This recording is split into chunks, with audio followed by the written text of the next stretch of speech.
Hello students, welcome to my YouTube channel Fluent Focus on English. আমি সুদর্শন চক্রবর্তী। আগের ভিডিওতে আমরা সেন্টেন্সের সাধারণ গঠন প্রণালী অর্থাৎ subject plus verb plus object or complementary word এই স্ট্রাকচারটার উপর কিছু বাক্য আলোচনা করেছি। আজকে ভিডিওতে আমরা দৈনন্দিন জীবনে ব্যবহৃত কিছু একেবারে সহজ সরল বাক্য আলোচনা করব। আজকের শুরুতে আমরা বলেছি লার্নিং ইংলিশ সেন্টেন্সেস। এখানে সোমা আমার বন্ধু, সোমা হয় আমার বন্ধু, এইভাবে বাংলাটাকে সাজাতে হবে। সোমা আমার বন্ধু মিন্স সোমা হয় আমার বন্ধু, সোমা ইজ মাই ফ্রেন্ড। পরের সেন্টেন্স, আমি অর্ণব, আই এম অর্ণব, আমি হই অর্ণব, আই এম অর্ণব, আমি হই অর্ণব। মানে আমি অর্ণব বললেই বোঝায় যে আমি হই অর্ণব। নমিতা প্রথম শ্রেণীতে পড়ে, Namita reads READS reads in class 1। এখানে Namita third person singular number হওয়ার জন্য নমিতা থার্ড পারসন সিঙ্গুলার, যার জন্য ভার্বের শেষে এস যোগ করা হয়েছে। ভার্বের শেষে এস বাই এস যোগ করতে হয় যদি subject third person singular number হয়। থার্ড পারসন সিঙ্গুলার নাম্বার হলো এগুলো হি, সি, ইট, এগুলো থার্ড পারসন সিঙ্গুলার নাম্বার। এবার সেন্টেন্সটি রয়েছে তুমি কেমন আছো, তুমি কেমন আছো, এখানে জিজ্ঞাসা চিহ্ন, তুমি কেমন আছো। হাউ আর ইউ, প্রত্যেকটা জিজ্ঞাসা মানে প্রশ্নসূচক বাক্যে জিজ্ঞাসা চিহ্নটা অবশ্যই তোমরা দেবে, তা না হলে সেন্টেন্সটা ভুল হিসাবে পরিগণিত হবে। তোমার পেন্সিলটি দাও, এটা আদেশ সূচক বাক্য, যার জন্য প্রথমেই ভার্ব বসানো হয়েছে। আদেশ সূচক বাক্যে আদেশ অনুরোধ উপদেশ সূচক বাক্যগুলোতে প্রথমে ভার্ব বসে। তোমার পেন্সিলটি দাও, give me your pencil.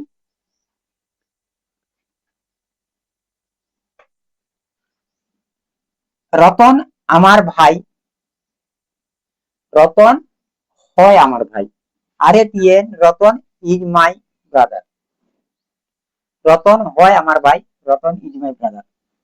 TV দেখো না, টিভি দেখো না, don't watch TV, don't watch TV. এখানেও ইম্পারেটিভ সেন্টেন্স অর্থাৎ আদেশ সূচক বাক্য হওয়ার জন্য আগে অক্সিলারি ভার্ব এসছে ডু, ডোন্ট ওয়াচ টিভি। এটা আমার কলম, ইট ইজ মাই পেন।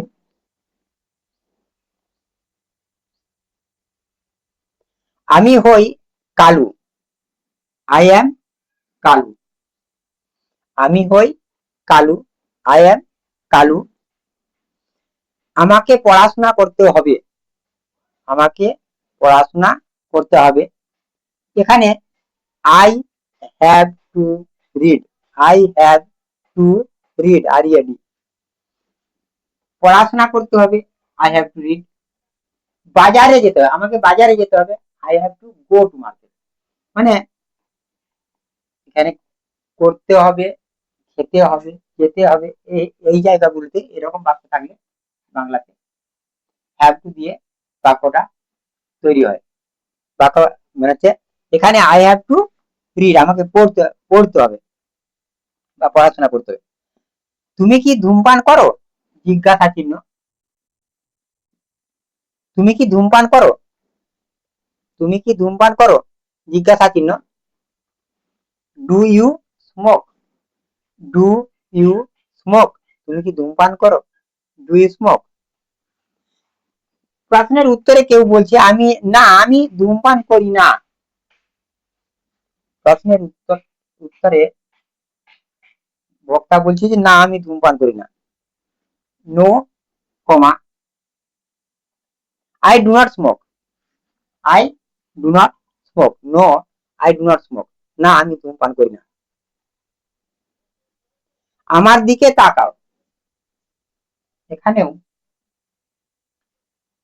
আদেশ সূচক বাক্য হওয়ার জন্য আগে ভার্ব এসেছে লুক, লুক অ্যাট মি, আমার দিকে তাকাও। বাইরে বৃষ্টি পড়ছে, যদি কোনো বাক্যে কোনো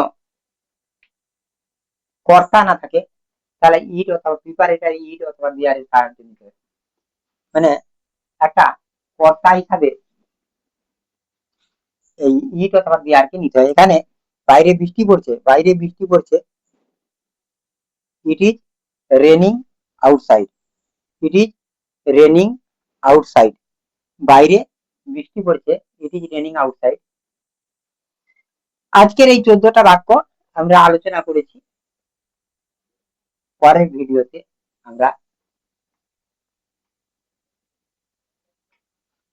একটু একটু করে বড় বড় বাক্য আমরা আলোচনা করব। স্টুডেন্টরা তোমরা এই ভিডিওটা দেখবে, তবে বারবার দেখো। আমরা শুনেছি, আমাদের কাছে ইতিহাস বলেছে যে বেদকে মানুষ, বেদ বা পুরাণকে মানুষ কি করতো না, শুনে শুনে সেগুলো শিখে নিত, শুনে শুনে মনে রাখতো, শুনে শুনে শুনে শুনে স্মরণে রাখতো। তার নাম, তার জন্য শ্রুতি, বেদের অপর নাম তার জন্য শ্রুতি। আর স্টুডেন্টসরা তোমরাও যদি এই ভিডিওটা আগে খাতায় লিখে নিয়ে প্র্যাকটিস করতে পারলে ভালো, তা না হলে বারবার শোনো, বারবার শুনতে শুনতেই 90%, 95% ইংরেজি বাক্যগুলো শুনে শুনেই মুখস্থ হয়ে যাবে। তোমরা বারবার শুনবে। আর আমার এই ভিডিওটা ভালো লাগলে তোমরা স্টুডেন্টরা তোমরা সাবস্ক্রাইব করবে। আর তোমাদের নোটিফিকেশন বেল আইকনটি অন করে রাখবে, যাতে অন করে দেবে, যাতে করে পরবর্তী ভিডিওগুলোতে আমার ভিডিওটা প্রকাশ করার সঙ্গে আপলোড করার সঙ্গে সঙ্গে তোমরা পেতে পারো।